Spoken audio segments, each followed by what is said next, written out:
Hello guys, कैसे हैं आप लोग और कैसी चल रही है आप लोग की तैयारी। मैं प्रीता कुमारी झा आपके लिए लेके आई हूँ महा मैराथन रिवीजन। किसके लिए? आपके यूजीसी नेट दिसंबर जनवरी, जो आपका 3 से 19 जनवरी तक यहाँ है आपका डेट। और मैं लेके आई हूँ सब्जेक्ट हिंदी। हिंदी का हम रिवीजन करेंगे जो आपका 10 यूनिट्स में है। अब आपकी जो तैयारी चल रही है तो वो तो आपने कर ही ली होगी, लेकिन अब मैं लेके आऊँगी आपके लिए एमसीक्यू क्वेश्चन या ऐसे पॉइंट्स जो कि आपको रिवीजन में आपको आवश्यकता हो और डायरेक्ट आप एग्ज़ाम में जाकर उसे कवर कर सके। तो एक एक करके जो 10 यूनिट है, एक एक यूनिट को लेकर हम आगे बढ़ेंगे। तो आशा करती हूँ मैं प्रीता कुमारी झा यूजीसी नेट में आपके लिए महा रिवीजन लेकर आई हूँ और आपको पूरा सपोर्ट मिलेगा। आप ज़रूर हमारे क्लास से जुड़िए और क्या कहते हैं, इसे सब्सक्राइब कर लीजिएगा ताकि इसका नोटिफिकेशन आपको मिलता रहे। चलिए नेट स्टार्ट। 10 यूनिट का पहला यूनिट, पहले मैं आपको दिखा दूँ 10 यूनिट में आपको क्या क्या पढ़ना है एकदम तेज़ी से। एक बार मैं आपको रिवीजन कराते चले जाऊँ, उसमें अगर कुछ टॉपिक्स आपका छूट गया होगा तो उसे आप पढ़ लीजिएगा और फिर हमारे रिवीजन में आपको सारी कुछ वो बातें बताई जाएगी। चलिए स्टार्ट। हेलो गाइज, अब देखिए स्टार्टिंग में मैं पहले आपको जो यूनिट्स है हमारे, जिसको सेक्शन कह सकते हैं हम, उसके बारे में मैं आपको इन शॉर्ट में बताती चलूँ। फिर हम एक एक करके उसका रिवीजन करेंगे। रिवीजन में उसमें जितने पॉइंट्स हैं उसके बारे में मैं आपको बताऊंगी। तो आपका UGC net subject Hindi section 1 है हमारा हिंदी भाषा और उसका विकास। आज के इस वीडियो में हम इसी पे चर्चा करेंगे और इसी का हम रिवीजन करेंगे और हर वीडियो में एक एक करके अलग अलग यूनिट यानी सेक्शन की चर्चा करूंगी मैं और आपका पूरा रिवीजन कराऊंगी एक नए तरीके से। तो तैयार हो जाइए। पहले हम देख ले 10 सेक्शन में जो हमारा है उसमें क्या क्या हमारा आता है वो आप देख लीजिए। आपने जो नहीं पढ़ा होगा उसको आपको मौका मिले तो पढ़ लीजिएगा। वैसे मैं रिवीजन में सारी बातें बताऊंगी। तो ये सेक्शन 1 के सारे पॉइंट्स हैं जो आपको पढ़ने हैं यूजीसी नेट की पूरी तैयारी करने के लिए और आपको अपना गोल अचीव करना है, नहीं अपने लक्ष्य तक पहुंचना है। आपको ये क्रैक करना ही करना है। ये सेक्शन 2 हमारा हिंदी साहित्य का इतिहास, एक एक करके हम सारे का रिवीजन करेंगे क्योंकि अब हमारे पास समय बहुत कम है। 7 जनवरी आपका एग्ज़ाम डेट फिक्स हुआ है। हमारे पास 14-15 दिन समय है और भी पार्ट्स हमें देखने हैं जो इधर का आपका पेपर 1 का है। तो हिंदी की तैयारी में हम रिवीजन करते चले जाएंगे। ये हमारा सेक्शन 3 है, देख लीजिए हिंदी साहित्य की गद्य विधाएं। ये अलग से सेक्शन में नहीं है, उसी में इसका परिचय आपको जानना है। ये आपका सेक्शन 4 साहित्य शास्त्र। आप स्क्रीनशॉट लेके रख लीजिए कि इसमें और क्या क्या आपको पढ़ना है। मैं रिवीजन में आपको वो सारी बातें बताऊंगी। ये हमारा सेक्शन 4 हुआ। आप स्क्रीनशॉट लेके ज़रूर रख लीजिएगा, ठीक है, कि विभिन्न पॉइंट्स आपको पता चल जाए। ये हमारा सेक्शन 5 वैचारिक पृष्ठभूमि। और मैं क्या कहते हैं, मेरे चैनल को सब्सक्राइब जरूर कर लीजिएगा। एक नए तरीके से पूरे ऊर्जा और जोश के साथ आप एक बार ज़रूर पढ़िए ताकि आपको समझ में आए कि मैंने किस तरह से इसे तैयार किया है। मैं खुद नेट की तैयारी करती हूँ। तो ये सारे जो पॉइंट्स हैं मेरे द्वारा खुद तैयार किए गए हैं बहुत मेहनत के साथ। तो इसमें मैं आपकी ज़रूर सहायक होंगी। तो मेरे चैनल को सब्सक्राइब करें, शेयर करें। सेक्शन 6 हिंदी कविता, अलग तरीके से एक नए रूप में मैं आपको ये बताऊंगी। सेक्शन 7 हिंदी उपन्यास। और ये जो आपका ये हिंदी उपन्यास हो, चाहे हिंदी कविता हो, चाहे हिंदी कहानी हो, तो सबसे पहले आपको राइटर का नाम जरूर से जरूर याद कर लेना है कि कौन सी रचना किसकी है। स्क्रीनशॉट लेके आप जरूर रख लीजिए, मैंने एक साथ कर दिया है। सेक्शन 8 आपकी हिंदी कहानी, ये आप स्क्रीनशॉट लेके जरूर रख लीजिएगा। इसके बारे में हम पूरा रिवीजन करेंगे। एकदम 10 से 12 दिन में आपका पूरा खत्म हो जाएगा। ये सेक्शन 8 था हमारा। ये सेक्शन 9 हमारा हिंदी नाटक। ये देख लीजिए, इन सब के बारे में इन शॉर्ट में पूरा रिवीजन आपको प्राप्त हो जाएगा। ये आपका सेक्शन 10 हिंदी निबंध किसका है देख लीजिए, आप ये भी स्क्रीनशॉट लेके रख लीजिए।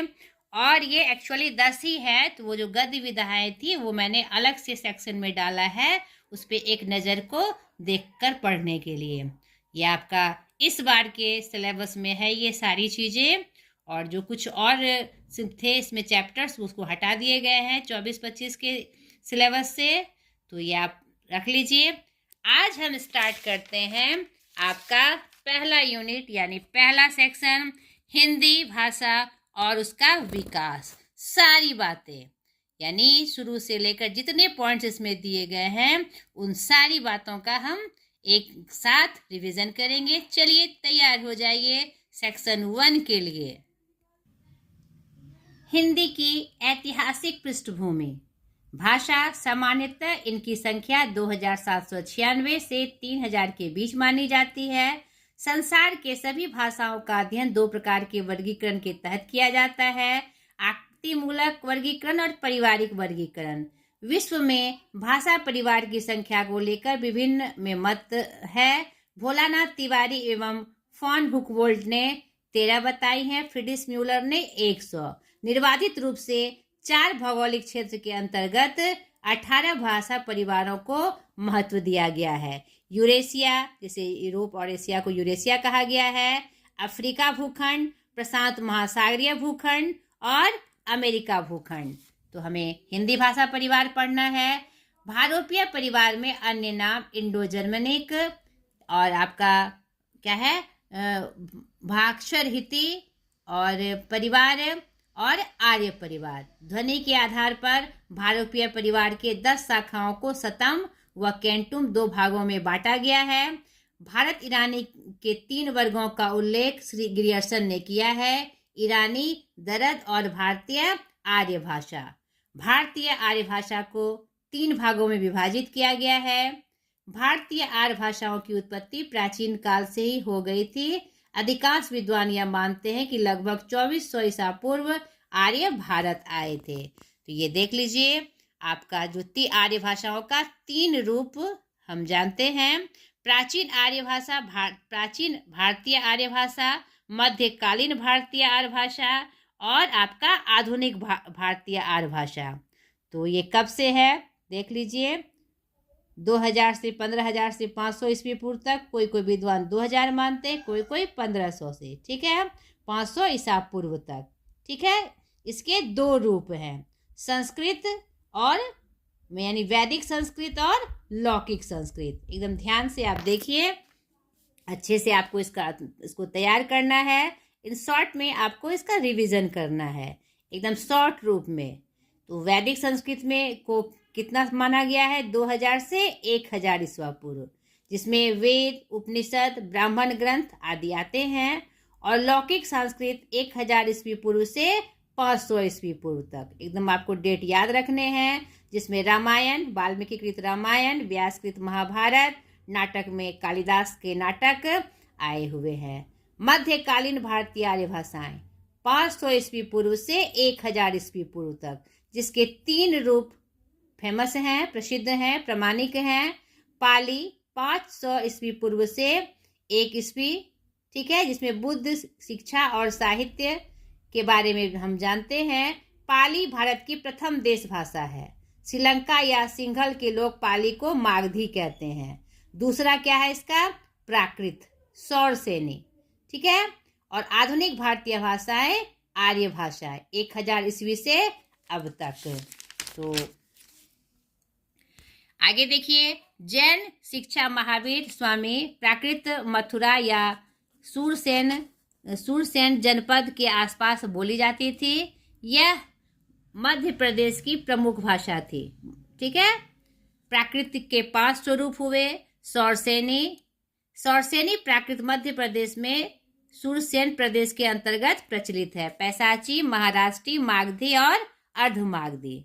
उसके बाद अपभ्रंश आया हमारा, जो अवहट पुरानी हिंदी और संधिकालीन भाषा के नाम में जानी गई, जो 500 ईस्वी पूर्व से 1000 यानी 6वीं सदी में आया ये हमारे सामने।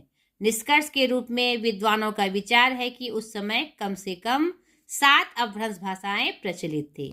इसका नाम यहाँ पर देख लीजिए, सौरसेनी, महाराष्ट्री, मागधी, अर्धमागधी, पैसाची, ब्राचर और खस। इनसे ही आधुनिक आर्य भाषा विकसित हुई। आधुनिक भारतीय आर्य भाषाएं देखिए 1000 ईस्वी से अब तक आधुनिक भारतीय आर्य भाषाओं का विकास अपभ्रंश के विभिन्न रूपों से हुआ। इस संदर्भ में अपभ्रंश के 7 रूप है। ये देखिए अपभ्रंश आधुनिक भारतीय आर्य भाषाएं 7 रूप, और उसमें हिंदी का पूरा स्पष्ट रूप आपको दिख रहा होगा, या देख लीजिए। सौरसेनी पश्चिमी हिंदी, गुजराती, राजस्थानी, महाराष्ट्री, मागधी, अर्धमागधी, पैसाची, ब्राचर और खस। इसमें कौन कौन सी बोली बोली गई यह भी आप देख लीजिए। यह निर्वात सत्य है कि आधुनिक भारतीय आर्य भाषाएं कहाँ से विकसित हुई? अपभ्रंशों से विकसित हुई। भारत में मुख्यतः 4 भाषा परिवार हैं: भारोपीय, द्रविड़, आस्ट्रिक, चीनी तिब्बती। भारत में सबसे अधिक भारोपीय भाषा परिवार 73% लगभग भाषा यहीं से बोली जाती है। विश्व में बोली जाने वाली भाषा परिवारों की विवेचना भी इन शॉर्ट में आप देख लीजिए। विश्व में बोली जाने वाली करीब 7000 भाषाओं को कुल 10 परिवारों में बांटा गया है। ये 10, जिसमें 5 परिवारों में बांटकर इसे दिखाया गया है। अपभ्रंश का स्वरूप और विकास ये आप देख लीजिए। अपभ्रंश के बारे में पूरी जानकारी भर्तृहरि के वाक्य दीपन के अनुसार सर्वप्रथम ब्याडी ने लक्ष्य श्लोकात्मक संग्रह, जो कि अनुपलब्ध है, उसमें किया था। सर्वप्रथम प्रमाणिक प्रयोग पतंजलि के महाभाष्य में हुआ है। सबसे प्राचीन प्रयोग भरत मुनि ने अपने नाट्य शास्त्र में किया। ये अपभ्रंश का पूरा आप इसको सरसरी निगाह से देख लीजिए। हिंदी भाषा का उद्गम और विकास डॉक्टर उदय नारायण तिवारी ने इसमें अपभ्रंश की चर्चा की है। हिंदी के विकास में अपभ्रंश का योगदान 700 ईस्वी पूर्व जो डॉक्टर नामवर सिंह ने किया है, और डॉक्टर भोलानाथ तिवारी ने 500 ईस्वी पूर्व में। अब हम देख ले हिंदी का भौगोलिक विस्तार। नहीं, हिंदी भाषा के क्षेत्र को पश्चिमी और पूर्वी भागों में बांटा गया। पश्चिमी हिंदी सौरसेनी अपभ्रंश से विकसित हुई, जैसा हमने पीछे देखा। इसमें 5 प्रमुख बोलियां थी: खड़ी बोली, हरियाणवी, ब्रजभाषा, कन्नौजी और बुंदेली। पूर्वी हिंदी जो अर्धमागधी अपभ्रंश से विकसित हुई। प्रमुख बोली अवधी, बघेली और छत्तीसगढ़। हिंदी प्रदेश की 3 और उपभाषाएं हैं: बिहारी, राजस्थानी और पहाड़ी हिंदी। हिंदी भाषा के विविध रूप आप देख लीजिए। यह मानक भाषा के रूप में भी है, राजभाषा के रूप में है। इसे राष्ट्रभाषा का दर्जा तो संविधान में नहीं मिला, लेकिन राष्ट्र में जो भाषा सबसे ज़्यादा व्यापक तौर पर बोली और समझी जाती है, संपर्क की भाषा को राष्ट्रभाषा का मतलब दर्जा तो नहीं मिला, लेकिन राष्ट्रभाषा के रूप में इसे हम मान सकते हैं। संपर्क भाषा यानी वैसी भाषा जो देश के हर एक क्षेत्र में संपर्क करने की भाषा हो, जिसमें हिंदी सबसे प्रमुख है। बोलचाल की भाषा पूरे हिंदुस्तान में एक बहुत बड़ा क्षेत्र में बोलचाल की भाषा के रूप में हिंदी का प्रयोग होता है। राजभाषा क्या हुआ? जो हमारा संवैधानिक जितने भी काम होते हैं, राजकाज के जितने काम होते हैं, उसमें इसे राजभाषा का स्थान प्राप्त हुआ है। ठीक है। मानक भाषा यानी कि विभिन्न विद्वानों द्वारा वार्णिक दृष्टि से, व्याकरणिक दृष्टि से इसे माने जाने वाली भाषा को क्या कहते हैं? मानक भाषा। यह मानक भाषा के रूप में भी प्रयोग है। ये हिंदी भाषा के विविध रूप हुए। अब हिंदी का भाषिक स्वरूप क्या है? हिंदी शब्द रचना। नहीं, हिंदी शब्द की रचना 3 तरीकों से मुख्यतः होती है: उपसर्ग से, प्रत्यय से और समास से। तो आपको पूछा जाए हिंदी का भाषिक स्वरूप क्या है, तो वह हिंदी शब्द रचना से है, जो उपसर्ग, प्रत्यय और समास से होती है। ठीक है। तीनों का वीडियो मैंने हिंदी शब्द रचना व्याकरण विशेष सत्र में करके डाला हुआ है। आपको मौका मिले तो एक बार जरूर जाकर मेरे साइट पे इसे देख लीजिएगा, आपको पूरी जानकारी संदर्भ में हो जाएगी। देवनागरी लिपि, यह बाएं से दाएं की लिपि है और यह भारत और नेपाल की आधिकारिक लिपियों में से एक है। इसे नागरी लिपि भी कहते हैं। मूल देवनागरी लिपि प्राचीन ब्राह्मी लिपि पर आधारित है। उपयोग, इसका उपयोग हिंदी, मराठी, संस्कृत, नेपाली और शेरपा आदि 120 से अधिक भाषाओं में किया जाता है। संरचना, इसमें 47 प्राथमिक वर्ण है जिनमें 14 स्वर और 33 व्यंजन है। इसे बाएं से दाएं लिखा जाता है जिसमें एक क्षैतिज रेखा होती है जिसे शिरोरेखा कहा जाता है, यानी ऊपर से सीधी लाइन। विशेषताएं, रोमन लिपि के विपरीत इसमें अक्षर केस की कोई अवधारणा नहीं है। इतिहास, इसका पहला रूप 1वीं शताब्दी में और आधुनिक रूप 10वीं शताब्दी में हमारे सामने आया।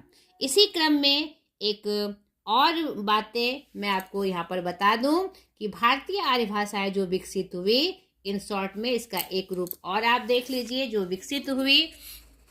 भारतीय आर्य भाषाएं, जैसा कि अभी मैंने पूरा वर्णित किया है, उसी का शॉर्ट रूप, ताकि आपको ध्यान में आ जाए, इसे भी आप देख लीजिए। ठीक है, 3 रूप में प्राचीन आर्य भाषा, मध्य आर्य भाषा और आधुनिक भाषा, ये हमने जान ही लिया। ये इतने से विकसित हुई। संस्कृत में 2 रूप हमारा आया, वैदिक संस्कृत और हमारा लौकिक संस्कृत। ठीक है, तो वैदिक संस्कृत में जो हमारा रूप आया उसका भी वर्णन मैं आपको दिखाऊंगी और लौकिक संस्कृत में भी जो रूप आया वह भी मैं आपको दिखाऊंगी। मध्य भाषा में एकदम याद कर लीजिए आप, 5000 ईस्वी पूर्व से 1000 ईस्वी, पाली, प्राकृत और अपभ्रंश, जिसकी मैं अभी चर्चा कर रही थी। और आधुनिक आर्य भाषा जो 1000 से अब तक की है वो आपकी हिंदी, जो खड़ी बोली के रूप में विकसित हुई। यहाँ पर शॉर्ट में देख लीजिए, संस्कृत, वैदिक संस्कृत, ठीक है, जिसमें 52 ध्वनियाँ, और लौकिक संस्कृत जिसमें 48 ध्वनियाँ, यह भी आपको जाननी है। मध्यकालीन भारतीय आर्य भाषाएं, पाली, दूसरा ये पाठ हुआ आपका पाली वाला, ये देख लीजिए आप, जिसमें किसकी रचना हुई, ये आपको रिवीजन करने में आपको बहुत साथ देंगे। देखिए उसमें कौन कौन सी रचना हुई, ये आप देख लीजिए। उसके बाद प्राकृत, जिसे द्वितीय प्राकृत कहा गया, और पाली को प्रथम प्राकृत कहा गया। नहीं, इसके बारे में पूरी बातें, और अपभ्रंश को क्या कहा गया है, तृतीय प्राकृत। ठीक है, मध्यकालीन भारतीय आर्य भाषा को देख लीजिए, इसमें और भी बातें हैं। अपभ्रंश के 3 प्रमुख कवि, और अठठ यानी अपभ्रंश का जो रूप है उसे कैसे विकसित किया गया, यह भी आपने देखा। अब आधुनिक भारतीय आर्य भाषा का जो रूप है हमने पहला देखा, नहीं, संस्कृत का, उसके बाद यानी प्राचीन, उसके बाद मध्य, अब आधुनिक में जो वर्गीकरण है वह मैं आपको दिखा रही हूँ, ये आप देख लीजिए। और इन शॉर्ट में इसका पूरा रिवीजन आप करते चले जाइए।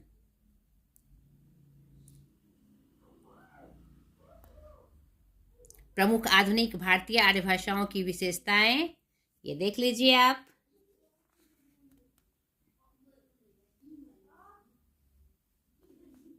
व्युत्पत्ति तथा अर्थ, ये पूरा कलेक्शन मैं आपको अपना बता रही हूँ।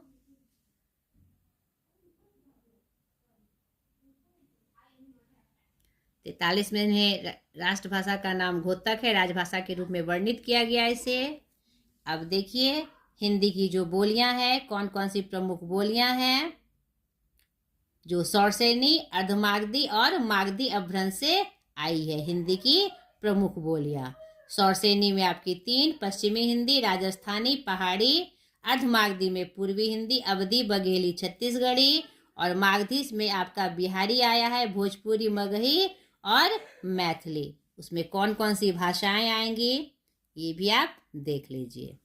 ठीक है, ये आपका सौरसेनी अपभ्रंश की ये भाषाएं हैं,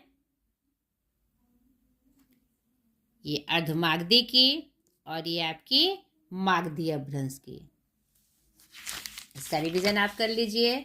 उसके बाद हिंदी भाषा की प्रमुख बोलियों के अन्य नाम भी आप जान लीजिए।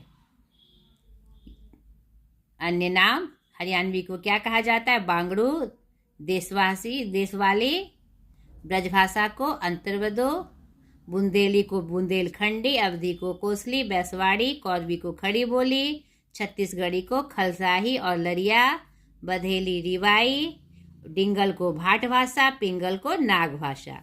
हिंदी की प्रमुख बोलियों के जो नाम करता है वह भी आप देख लीजिए। कौरवी किसने कहा? राहुल सांकृत्यायन जी ने, राजस्थानी ग्रियर्सन ने, डिंगल बांकीदास ने, बिहारी ग्रियर्सन ने, भोजपुरी रेमंड जी ने और मैथिली कोलबुक ने। ठीक है, ये हमने जाना।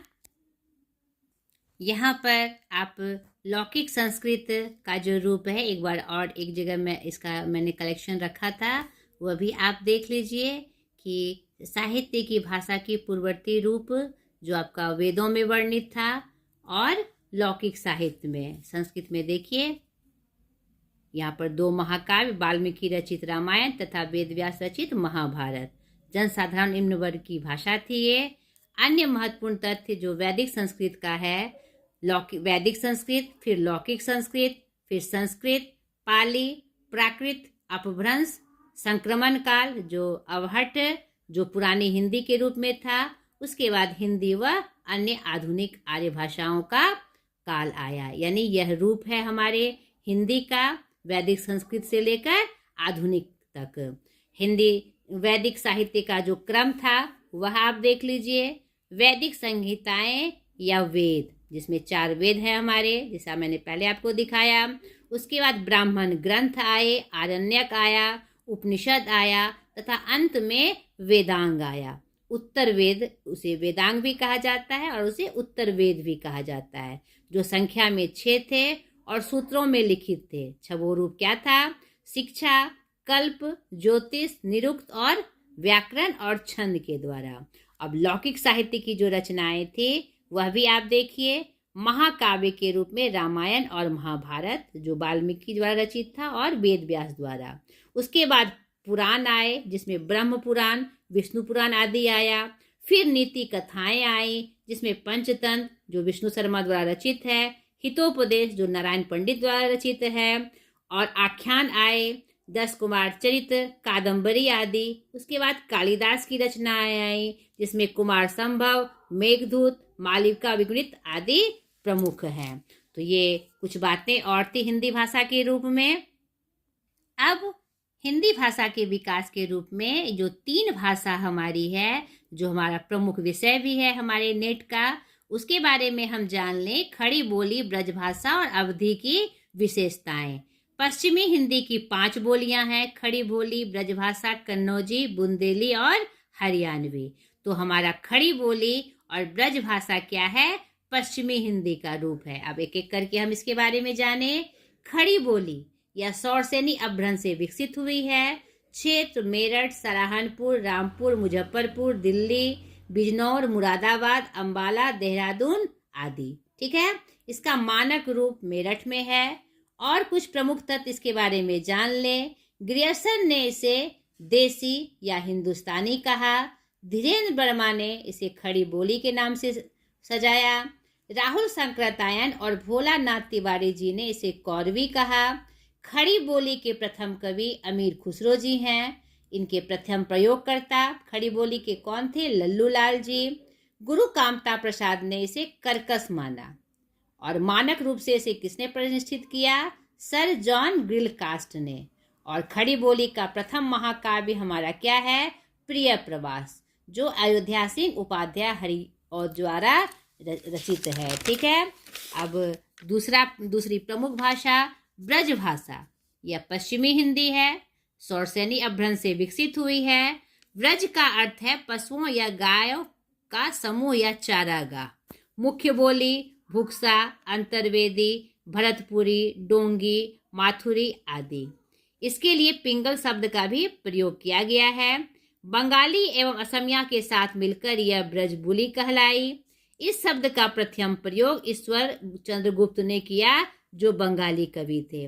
ब्रजभाषा क्षेत्र, शुद्ध ब्रजभाषा क्षेत्र मथुरा, आगरा, मैनपुरी, एटा, गुड़गांव और अलीगढ़ जिले में बोली जाती है। इसके मुख्य कवि सूरदास, तुलसीदास, नंददास, घनानंद, बिहारी, रत्नाकर, भारतेंदु, हरिश्चंद्र आदि जी हैं। अब तृतीय प्रमुख भाषा अवधी भाषा, जो पूर्वी हिंदी है, जो अर्धमागधी अपभ्रंश से विकसित हुई है। इसकी मुख्य बोली अवधी, बघेली, छत्तीसगढ़। दूसरा नाम कौसली, क्योंकि अवध का प्राचीन नाम कौशल था। प्रमुख क्षेत्र फैजाबाद, लखनऊ, इलाहाबाद, बनारस, मिर्जापुर, रायबरेली, उन्नाव, सुल्तानपुर आदि। अवधी का निजी छंद जो है बरवे है, बरवै। ठीक है। साहित्य की दृष्टि से अवधी समृद्ध भाषा है, क्योंकि तुलसीदास कृत रामचरितमानस, जैसे कृत पद्मावत, जो एक प्रेमाखान्य काव्य है, इसी भाषा में लिखे गए हैं। अवधी के दो भेद हैं, पूर्वी अवधी, पश्चिमी अवधी।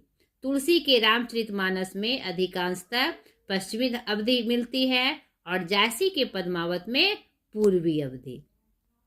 इसका एक और रूप आप देख लीजिए।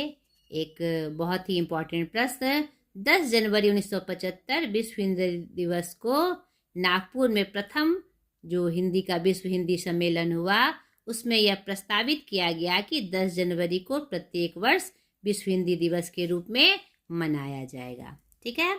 अब इसमें हिंदी भाषा और उनका विकास जो हमने अभी बताया, खड़ी बोली, ब्रज और अवधि की विशेषताएं, उसमें कुछ और बातें हैं जो आप ध्यान से देखिए और इसे स्मरण रखिएगा।